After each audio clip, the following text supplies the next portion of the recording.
Hello friends, welcome back to the Manzil Bharat. कैसे हैं आप सब? I hope you all are fine.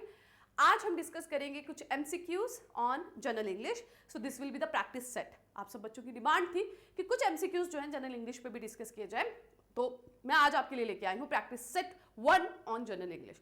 तो विल ट्राई कि आगे भी हम जनरल इंग्लिश पे इसी तरह से क्वेश्चंस जो है वो सॉल्व करते रहें। और ये जो प्रैक्टिस सेट है इस पे आप देखेंगे आई हैव ट्राइड कि हर एक तरह का क्वेश्चन जो है वो पूछा जाए। एंटोनिम्स भी हो, सिनोनिम्स भी हो, इडियम फ्रेज पे भी क्वेश्चन हो, वर्ब्स पे हो, प्रेपोजिशन पे हो, ग्रामेटिकल एरर, स्पीच। तो आई हैव ट्राइड कि हर तरीके का एक एक क्वेश्चन जो है एटलीस्ट इस प्रैक्टिस सेट में हो। तो बिना टाइम वेस्ट करते हुए बढ़ते हैं पहले क्वेश्चन की तरफ। So the first question is choose the correct synonym of word abundant. Abundant word का आपको सिनोनिम, सिमिलर मीनिंग वाला वर्ड बताना है। तो अबंडेंट का क्या मतलब होता है? बहुत ज्यादा, है ना। तो स्कैंट तो ऑपोजिट हो गया, लिमिटेड तो ऑपोजिट हो गया, सफिशिएंट और प्लेंटिफुल, इनमें आप कंफ्यूज हो सकते हैं। अबंडेंट का क्या मतलब है? जितनी आपको जरूरत है उससे ज्यादा, है ना। तो सफिशिएंट नहीं हुआ। सफिशिएंट का मतलब होता है जितना चाहिए उतना ही है, सफिशिएंट है। बट इट इज अबंडेंस, मतलब उससे भी ज्यादा है, that is plentiful. Correct answer will be plentiful. Next है आपका एंटोनिम पे बेस्ड, उल्टा बताना है आपको बेनिवलेंट का। सो बेनिवलेंट का क्या मतलब होता है? जो पर्सन काइंड हार्टेड होता है, दिल का अच्छा, है ना, kind hearted, caring. So kind hearted तो सिनोनिम हो गया, जनरस सिनोनिम हो गया, केयरिंग सिनोनिम हो गया, एंटोनिम क्या हो गया? मेलवलेंट, ठीक है, जो कि अनकाइंड होता है। नेक्स्ट क्वेश्चन है, आपको सही वर्ड फिल करना है इस पे। He was the only one dash could solve the problem. वो अकेला है जो ये प्रॉब्लम सॉल्व कर सकता है। Who, whom, whose या which। तो which तो नहीं होगा। बाकी तीनों में से सही आंसर क्या है? Who। He was the only one who could solve the problem। जो ये प्रॉब्लम सॉल्व कर सकता है। क्वेश्चन नंबर 4 है identify the error in the sentence. आपको इस सेंटेंस में जो एरर है वो बताना है। She has been working here since 5 years। She has been या सिंस।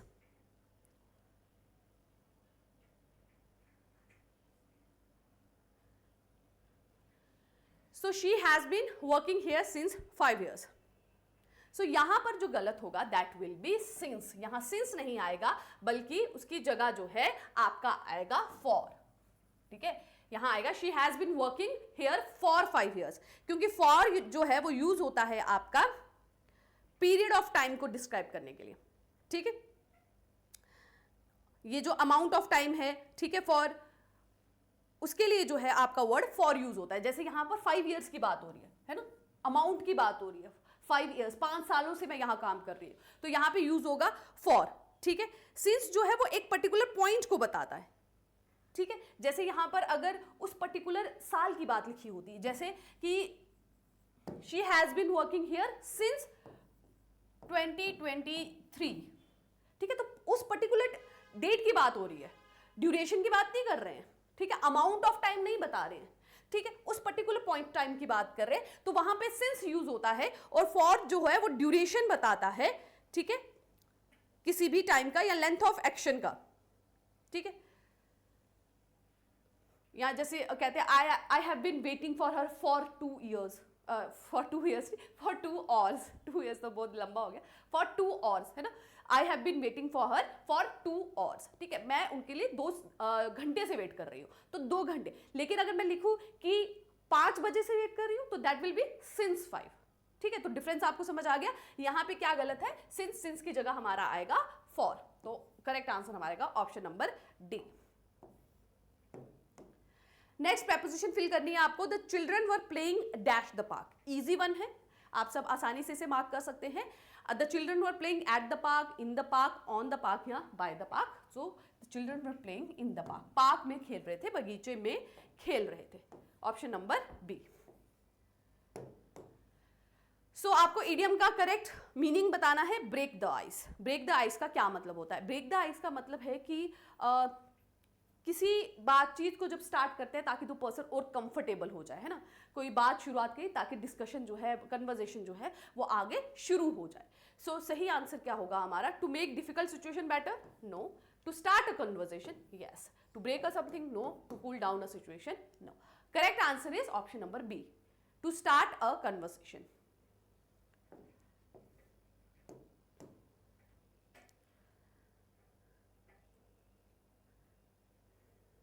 नेक्स्ट है choose the word is most similar in meaning to candid. Candid का सिमिलर मीनिंग, तो कैंडिड के बहुत सारे मीनिंग होते हैं, फ्रैंक, प्लेन, ऑनेस्ट, ठीक है, ट्रू सेंस, तो ये इस तरह से बहुत सारे मीनिंग होते हैं कैंडिड के।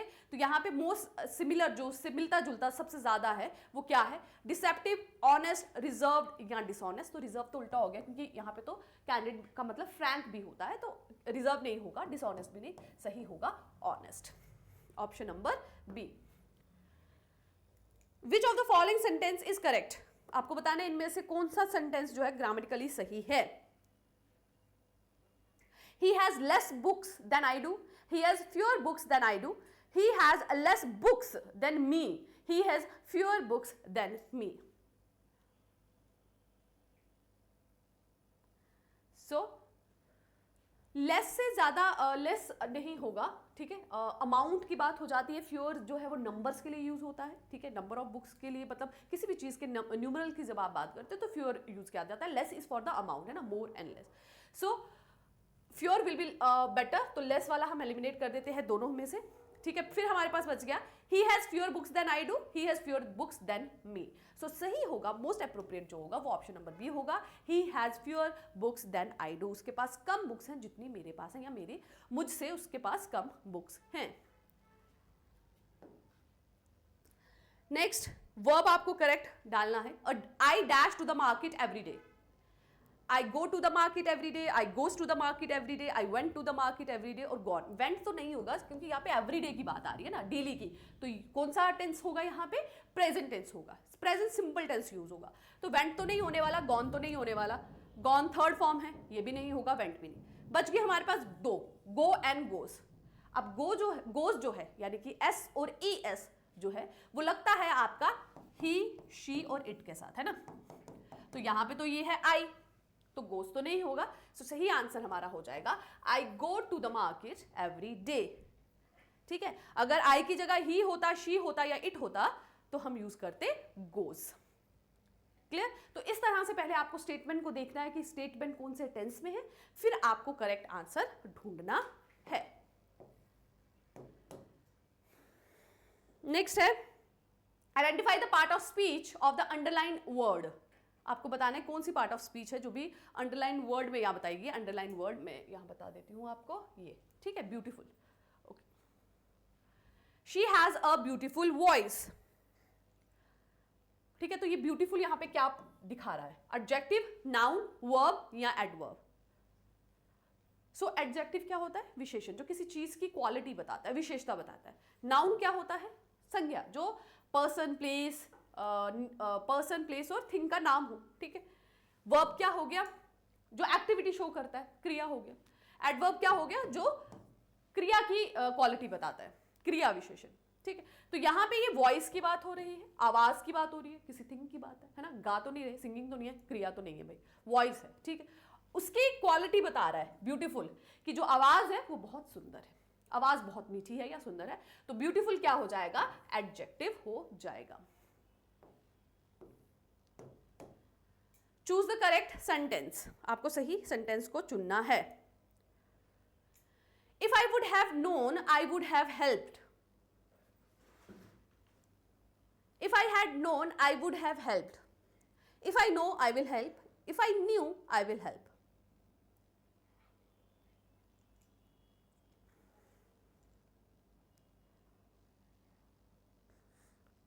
सो अगर मुझे पता होता तो मैं हेल्प करता, ठीक है।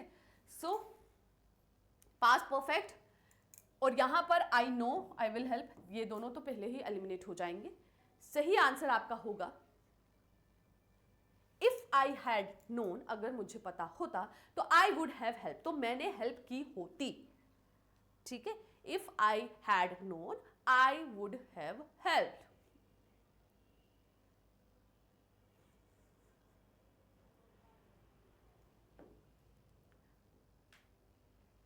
ओके, नेक्स्ट है choose the correct preposition। She is very good dash playing chess. She is very good dash playing chess. With playing chess, at playing chess और इन प्लेइंग चेस और ऑन प्लेइंग चेस। यहां आप दो चीजों में confuse हो सकते हैं।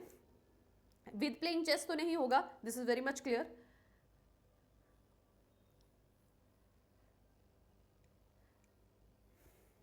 सो विथ तो नहीं होगा, ऑन तो नहीं होगा,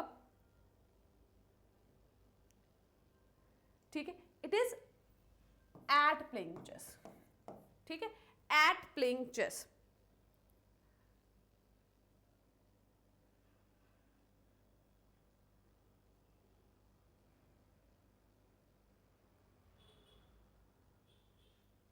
ठीक, तो she is very good at playing chess, in playing chess नहीं आएगा, एट प्लेइंग चेस आएगा,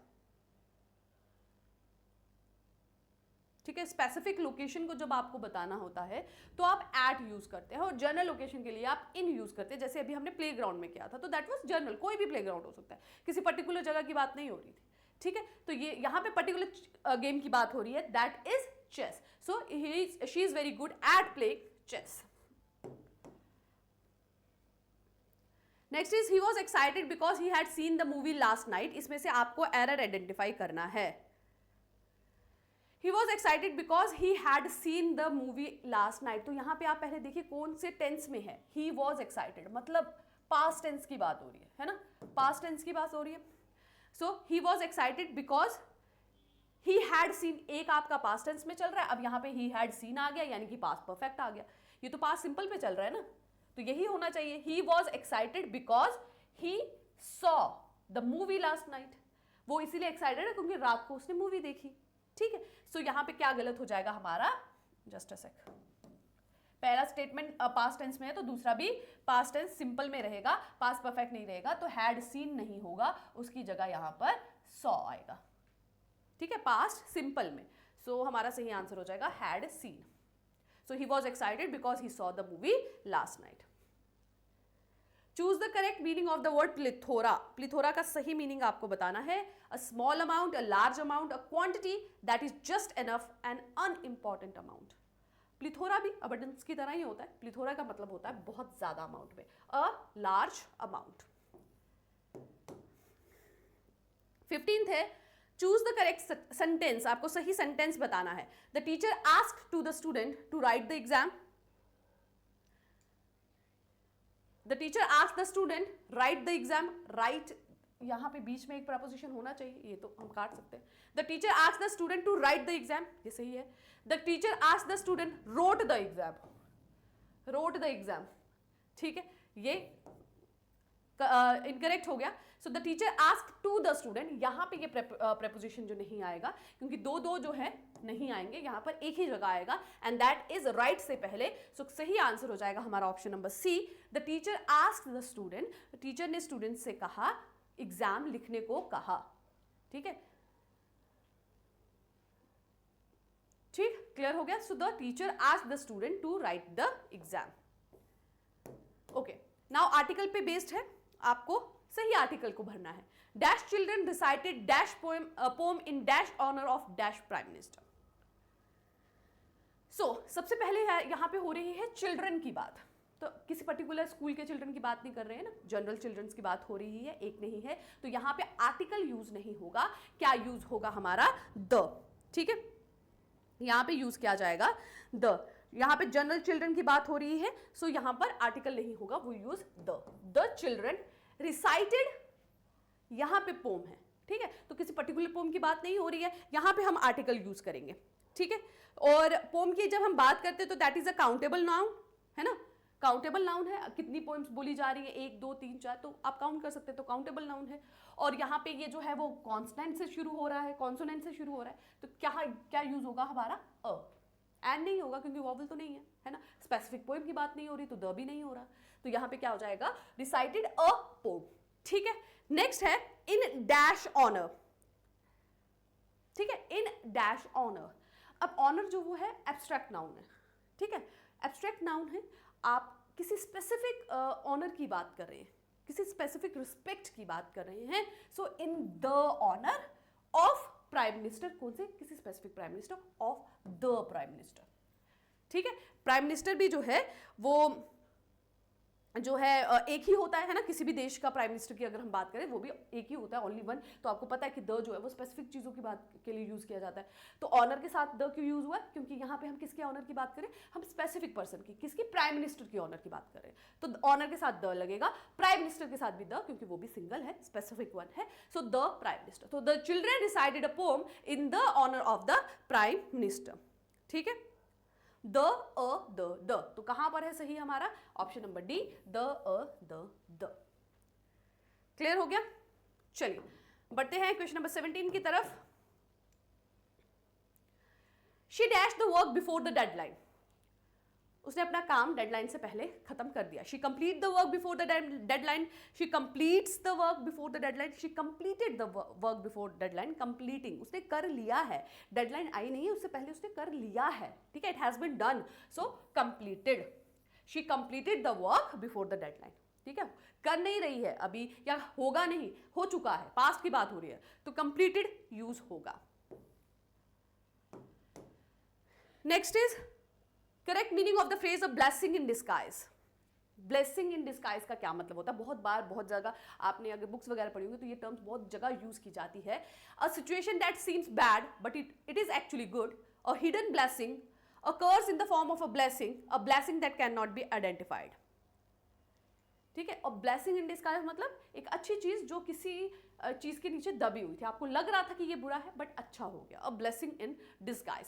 सो a situation that seems bad, जो आपको गलत लग रही थी बट वो बाद में आपके लिए बेनिफिशियल हो गई, फायदेमंद साबित हुई। नेक्स्ट है question number 19। Choose the sentence that is in the correct passive voice. The report is red bye her every morning. She is read the report every morning. The report was read by her every morning. The report is being read by her every morning. ठीक है, तो ये जो being है that is used जब आपका continuous tense में कोई टर्म हो, एक्टिव वॉइस जो है वो continuous टेंस में हो, तब आप being यूज करते हैं। तो ये तो आप एलिमिनेट कर सकते हैं, अभी हमें we don't know कि continuous है कि नहीं है। ठीक है, तो दूसरा आ गया आपका, ये भी आप एलिमिनेट करें क्योंकि यहाँ पर She is read the report every morning. It is not a correct passive voice. तो सही क्या हो जाएगा हमारा? Yes. Correct will be the report was read by her every morning. ठीक है, अब यहां पे आप देखिए, यहां पे read है और is. ठीक है, तो इज जो है पैसिव वॉइस में आप यूज नहीं करते हैं। सो सही आंसर हमारा हो जाएगा the report was red bye her every morning. So last question of today session जो है वो है choose the sentence which is grammatically correct. आपको वो क्वेश्चन ऑप्शन बताना है जो ग्रामेटिकली सही है। He didn't used to smoke. अब did है, did के साथ कभी भी did के साथ हमेशा ही फर्स्ट फॉर्म यूज होती है, तो ये तो आप पहले ही एलिमिनेट कर दे। did के साथ यहाँ used यूज हो रहा है। नेक्स्ट है he didn't used to smoke. Okay, it can be. He doesn't used to smoke. He not used to smoke. ये दोनों हट गया। सो दो ऑप्शन है हमारे पास,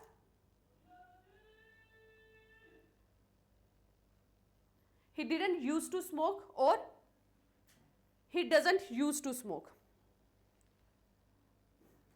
प्रेजेंट टेंस में हो तो doesn't भी सही हो सकता है, बट यहाँ पे we can go for he didn't used to smoke. ठीक है, so option number B will be the correct. So इसके साथ जो हमारे आज का जो प्रैक्टिस सेट है वो कंप्लीट होता है। आज हमने टोटल 20 क्वेश्चन जो है वो डिस्कस किए हैं। अगर आपको ये सेशन अच्छा लगा है तो डू लाइक इट और मुझे कमेंट सेक्शन में ज़रूर बताइएगा अगर आपको इस तरह के और सेशंस चाहिए। So that is it from my side. Thank you very much, take care and keep working hard.